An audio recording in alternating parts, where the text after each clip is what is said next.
Assalamualaikum, halo, saya Dewi, apa kabar kalian semua? Semoga sehat selalu ya. Di sini saya akan menceritakan kisah misteri tentang misteri kematian Tari. Semoga saja cerita yang saya bawakan bisa menjadi tambahan asupan cerita horor kalian. Yuk kita mulai. Jarum jam menunjukkan pukul 10 malam ketika Aditya membuka matanya. Dia dapati dirinya masih memakai baju koko dan kain sarung, sehelai sajadah terhampar menjadi alas ketidurannya. Astagfirullah. Tertidur aku rupanya, gumamnya kemudian, mungkin karena kelelahan selepas salat Isya tadi dia sampai tertidur tanpa sadar. Maklum Aditya bukanlah anak orang kaya seperti teman-temannya, dia hanyalah seorang kuli buruh bangunan, yatim piatu pula, karena kedua orang tuanya sudah meninggal ketika sebuah wabah menyerang negeri ini beberapa tahun silam. Tapi dia bersyukur walaupun keadaannya seperti itu. Teman-temannya memperlakukan dia dengan baik, mungkin karena budi pekerti dan tabiatnya yang baik pada siapapun membuat dia begitu dihargai, bahkan mungkin disegani oleh orang-orang di sekitarnya.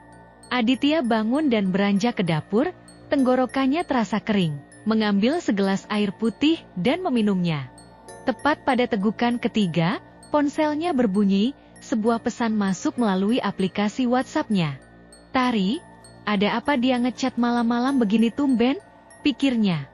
Dan ternyata selain pesan, terdapat 3 buah panggilan tak terjawab dari temannya yang bernama Indra pada jam 8:30 tadi. Indra, paling cuman mau ngajak nongkrong, gumamnya. Aditya kemudian membuka pesan yang diterimanya dari Tari. Tari, Assalamualaikum. Dit, kamu lagi di mana? Aditya, Waalaikumsalam, aku lagi di rumah, tumben kamu ngechat malam-malam begini, ada apa? Tari, aku boleh main ke rumahmu nggak? Aditya, kamu sadar tidak ini jam berapa? Lagian tidak baik cewek main ke rumah cowok malam-malam pula. Apa nanti kata tetangga? Apa nggak bisa kalau besok aja? Kemudian, tampak di layar ponselnya Tari sedang merekam pesan suara. Begitu selesai Aditya pun langsung membukanya. Dit, aku pengen curhat. Cuma kamu yang bisa aku percaya, karena aku tahu kalau kamu itu laki-laki baik. Please ya, boleh ya? Dan setelah itu aku enggak akan ganggu kamu lagi. Begitu pesan suara dari Tari yang diakhiri dengan suara isak yang tertahan. Tari, kenapa dia? Kok kayak yang lagi nangis? Aditya bertanya-tanya dalam hati, kemudian dia membalas. Ya sudah, aku tunggu kamu di rumah, tapi dengan 2 syarat. Pertama, kita hanya bisa ngobrol di teras rumah, dan kedua, kamu janji enggak boleh macem-macem dan aneh-aneh. Dan tak lama kemudian pesan suara kembali masuk ke ponsel Aditya. Baik Adit sayang, aku nurut apa katamu, tunggu aku ya. Tuh kan sudah dibilang jangan macem-macem, kalau kamu kayak gini mendingan nggak usah kesini, males. Balas Aditya. Maaf gitu aja marah, ya sudah aku berangkat sekarang ya Pak Ustadz. Balas Tari dengan emoji senyum di belakangnya. Ya sudah aku tunggu, balas Aditya. Kemudian masuk ke dalam kamar, dan mengganti pakaian yang dikenakannya. Tak lama berselang sebuah pesan WhatsApp kembali masuk ke ponselnya, dan ternyata itu dari Indra. Bro, lu di mana? Dari tadi gue telpon enggak diangkat-angkat, tanya Indra. Sorry bro, gue ketiduran tadi abis Isya, ini baru bangun. Ada apa lu nelpon sampai 3 kali begitu? Penting, balas Aditya. Lu tahu Tari kan? Cewek kampung sebelah yang ngebet ama lu bro, balas Indra lagi. Tari, ya pasti gue tahu, kalau masalah dia ngebet sama gue. Mana gue tahu, emang kenapa sih lu tiba-tiba ngomongin dia? Timpal Aditya. Lu bukannya nggak tahu tapi nggak peka jadi cowok, balas Indra lagi. Lah, kok jadi lu yang nyolot sih? Kenapa emangnya? Lu mau sama dia? Ambil dah. Timpal Aditya lagi. Sorry bro, bukannya gitu. Gue cuman mau ngasih tahu kalau dia udah meninggal jam 8 tadi. Kata orang sih, bunuh diri? Balas Indra kemudian. Aditya mengernyitkan keningnya, aneh karena barusan dia saling berkirim pesan dengan Tari, bahkan hendak bertemu pula di rumahnya. Lalu Aditya membalas pesan Indra. Waduh, bercanda lu kebangetan Dra. Jangan main-main masalah umur orang, dosa lu. Gue barusan chattingan sama dia, dan dia juga mau kesini sekarang. Katanya sih mau curhat, ya udah walaupun terpaksa gue turutin. Lanjut Aditya. Apa? Serius lu? balas Indra terkejut. Lalu untuk meyakinkan Indra, Aditya mengirimkan screenshot percakapannya dengan Tari barusan lengkap dengan pesan suaranya. "Ini beneran Dit, lu nggak bohong kan?" tanya Indra, walaupun sebenarnya dia tahu bahwa Aditya tidak mungkin berbohong.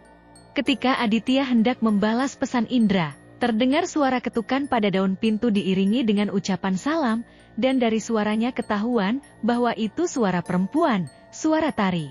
Aditya kemudian menjawab salam dan menghampiri, tapi tidak langsung membuka pintu, dia membuka gorden jendela depan rumahnya. Dilihatnya Tari berdiri di luar sana yang langsung melambaikan tangannya sambil tersenyum ketika dia tahu jika Aditya melihatnya dari gorden yang terbuka dan mengambil foto dirinya dengan ponsel yang dia pegang. Kemudian Aditya mengirimkan foto itu ke Indra, disertai dengan pesan kalimat, "Bercanda lu bener-bener kebangetan, Dra, tuh orangnya nongol." Indra yang terkejut mendapat pesan dari Aditya, langsung membalas, "Jangan dibuka bro, itu bukan Tari, gue bisa tahu karena gue sekarang ada di rumah dia." Balas Indra yang kemudian dilengkapi dengan foto-foto bukti keberadaan dia yang sedang berada di rumah Tari, dari mulai foto rumah duka, keluarga Tari, sampai jenazah Tari yang tergeletak di tengah rumah karena baru selesai dimandikan dan hendak dikafani. "Dede!" Aditya terkejut lalu berseru, sambil membuka pintu. "Astagfirullah." Dan ketika dia membuka pintu, tidak dia temui seorang pun di luar sana. Hanya suasana malam yang hening, sunyi, sepi. Cukup lama Aditya termenung sendiri di teras rumah. Apa yang terjadi barusan sungguh di luar nalar menurutnya. "Tari, apa sebenarnya yang terjadi padamu?" gumamnya pelan, sambil menghela nafas panjang. Semilir angin malam menyentuh perlahan tubuh Aditya, rasa dingin menyadarkannya dari rasa bingung. "Aku tidak akan mengetahui apa-apa jika hanya diam di sini tanpa melakukan sesuatu. Aku harus pergi ke rumahnya sekarang juga." Akhirnya Aditya membuat keputusan. Lalu dia bergegas masuk ke dalam rumah, mengganti celana yang dia pakai menjadi celana panjang, mengenakan jaket hoodie yang semula menggantung di kastok di dalam kamarnya, dan segera menaiki Honda C70 kesayangannya. Sebelum menyalakan motornya, dia mengucapkan, "Bismillah." Begitu selesai, dia langsung berangkat menuju rumah kediaman keluarga Tari di kampung sebelah. Tanpa dia sadari, sesosok samar memandanginya dengan tatapan sendu. Namun, senyum menyerumai kedua bibirnya. Sementara itu, kehebohan terjadi di rumah keluarga kediaman Tari. Bagaimana tidak? Kain kafan yang semula telah disiapkan untuk mengkafani jenazah Tari Raib, tanpa ada yang mengetahui. Sang ustazah yang mengurus jenazah Tari dari mulai memandikan, hingga mengkafani dibuat kelimpungan kebingungan. "Aduh bagaimana ini, mana udah malam lagi kok bisa hilang gini?" ujarnya. Lalu meminta bantuan kepada semua orang yang ada di situ, untuk ikut mencari sampai ketemu. Namun, hasilnya nihil. "Maaf Bu Ustazah, memangnya tadi disimpan di mana?"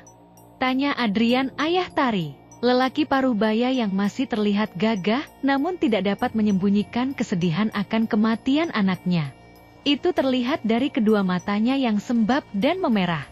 "Maaf Pak Adrian, semuanya sudah saya siapkan di sini sesuai dengan postur tubuh Nak Tari. Hanya saja saya tidak habis pikir, kain sebesar itu bisa hilang, tanpa ada seorang pun yang mengetahuinya.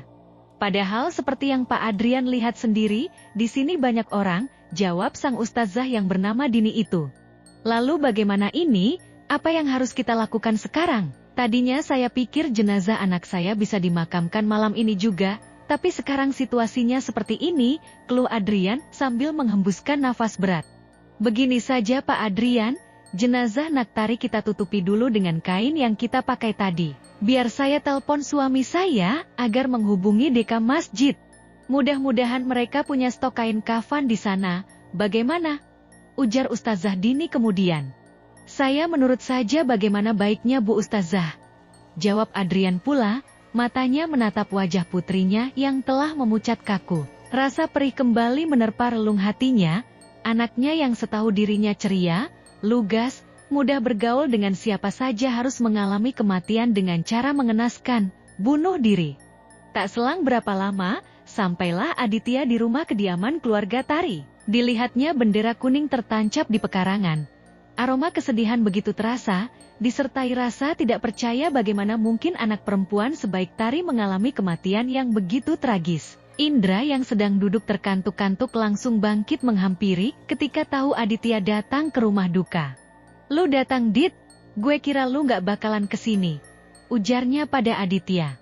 "Ngaco lu, gue pasti dateng lah, apalagi gue kepikiran sesuatu Ndra. Gue yakin kalau Tari benar-benar bunuh diri," jawab Aditya pula dengan setengah berbisik. "Maksud lu dia dibunuh?" timpal Indra, namun dengan suara yang agak keras, langsung mulutnya dibekap oleh Aditya. "Gila lu. Pelan-pelan, lu mau semua orang di sini jadi parno?" bisik Aditya dengan mata setengah melotot. "Sorry Dit, keceplosan," sambung Indra sambil mesam-mesem. "Satu lagi, jangan sampai ada yang tahu tentang kejadian tadi di rumah, ini rahasia kita berdua, ngerti?" lanjut Aditya lagi. Indra pun mengangguk mengiyakan. "Ya udah sekarang antar gue ke dalam," pinta Aditya pada Indra. "Ayo," sahut Indra. Kemudian mereka berdua masuk ke dalam rumah menghampiri Adrian yang sedang terduduk lesu di samping jenazah putrinya, Tari. "Assalamualaikum." Aditya mengucapkan salam yang langsung dijawab oleh semua orang yang ada di ruangan itu. "Waalaikumsalam." Aditya kemudian meraih tangan Adrian, menciumnya yang disambut dengan tatapan heran Adrian. "Perkenalkan, Om, saya Aditya temannya Tari," ucap Aditya. Terlihat kedua bola mata Adrian membesar begitu mendengar Aditya menyebut namanya. "Jadi kamu yang namanya Aditya?" tanya Adrian. "Benar Om, saya Aditya. Memangnya Om pernah mendengar tentang saya?" jawab Aditya lalu balik bertanya. "Tari, anak saya pernah cerita tentang kamu. Hanya saja saya waktu itu kurang begitu memperhatikan, karena saya pikir mungkin itu hanya celoteh Tari yang mulai memasuki masa pubernya," jawab Adrian. "Oh begitu, maaf Om kalau saya datang malam-malam begini. Saya baru mendengar kabar tentang kejadian ini tadi jam 1.00-an, ujar Aditya. "Tidak apa-apa Dit, kamu datang saja Om udah berterima kasih," sambung Adrian kemudian. "Maaf Om, kalau boleh saya minta izin buat melihat Tari, itu juga kalau Om berkenan," kata Aditya lagi. "Oh iya silakan. Tapi kamu hanya boleh melihat sebatas wajahnya, dan jangan sampai kamu menyentuh kulitnya, dia barusan sudah dimandikan," jawab Adrian lagi. "Baik Om, terima kasih," ujar Aditya. Kemudian Aditya membalikan badannya ke arah jenazah Tari. Kedua tangannya meraih kedua ujung kain penutup bagian wajah. Tangannya gemetar, keringat dingin memercik di keningnya. Entah kenapa rasa takut tiba-tiba datang. Bukan takut karena khawatir akan melihat sosok atau wajah menyeramkan, tapi lebih condong kepada rasa takut tidak siap. Rasa takut akan kehilangan seseorang yang sangat berarti dalam hidupnya, padahal Tari bukan siapa-siapanya, hanya teman biasa, itu yang sering dia ucapkan dulu pada teman-temannya. "Ya Allah, perasaan apa ini?" gumamnya dalam hati. Lalu kedua tangannya menarik kain penutup jenazah perlahan-lahan, getarannya semakin terasa. Sementara Indra yang duduk bersimpuh di sampingnya melihat dengan raut wajah keheranan, lalu berbisik. "Dit lu gak apa-apa? Lu sakit?" bisiknya. Aditya menjawab dengan gelengan kepala perlahan, seperti yang dipaksakan. Dan ketika kain penutup wajah jenazah Tari terbuka, dia melihat seraut wajah cantik, tapi pucat di hadapannya, seketika pandangannya nanar, tubuhnya limbung dan akan terjatuh kalau tidak segera ditangkap oleh Indra yang duduk di sebelahnya. Lu kenapa Dit? Wah gak beres nih, lu sakit kayaknya," tanya Indra kemudian membawa Aditya menepi dan disandarkan pada dinding ruangan itu. Semua orang memperhatikan Aditya, ada yang heran, ada yang geleng-geleng kepala, ada juga yang berpikiran mungkin itu pacarnya Tari, kasihan dia begitu pikir mereka. "Lu kenapa sih bro? Sakit apa kelaparan?" tanya Indra lagi pada Aditya. "Gue gak apa-apa Indra, sumpah," jawab Aditya. "Oh, gue tahu sekarang, sebenarnya lu sayangkan sama dia. Nyesel kan lu sekarang?" Indra memberondong Aditya dengan pertanyaan. "Lu tuh ya, berisik tahu." Belum sempat Aditya menyelesaikan ucapannya, tiba-tiba Ustazah Dini menghampiri Adrian dan berkata, "Pak Adrian, kata suami saya di masjid tidak punya stok kain kafan, bagaimana ini? Apa kita tunggu sampai besok pagi aja? Tanya ustazah itu pula. Ya mau bagaimana lagi? Kita terpaksa menunggu sampai pagi agar bisa membeli perlengkapan kain kafan untuk tari. Tapi apa ustazah tidak keberatan kalau besok pagi harus kembali ke sini dan menyelesaikan mengkafani tari? Jawab Adrian lalu balik bertanya. Oh, tidak apa-apa Pak Adrian, sudah kewajiban saya. Jawab sang ustazah. Baiklah kalau begitu, kita selesaikan besok pagi saja. Adrian akhirnya memutuskan. Maaf memangnya ada apa ya? Tanya Aditya tiba-tiba menyela pembicaraan antara Adrian dan ustazah itu. Itu dek, kain kafan untuk jenazah tari hilang jadi ya terpaksa harus menunggu sampai besok agar bisa membeli perlengkapan baru. Jawab sang ustazah. Hilang? Itu yang tergeletak di samping tari bukannya kain kafan? Tanya Aditya keheranan. Semua mata berpaling ke arah yang ditunjuk oleh Aditya. Dan memang benar ternyata di sana teronggok seperangkat kain kafan beserta kelengkapan yang lainnya. Loh kok bisa di situ? Perasaan tadi gak ada apa-apa deh. Kata ustazah kemudian. Dan serentak semua mata berpaling menatap ke arah Aditya seolah meminta penjelasan. Oke gimana ceritanya, seru bukan? Ini baru part 1 ya, nantikan part selanjutnya sampai selesai oke. Jika berkenan silahkan subscribe, like dan share ya, makasih.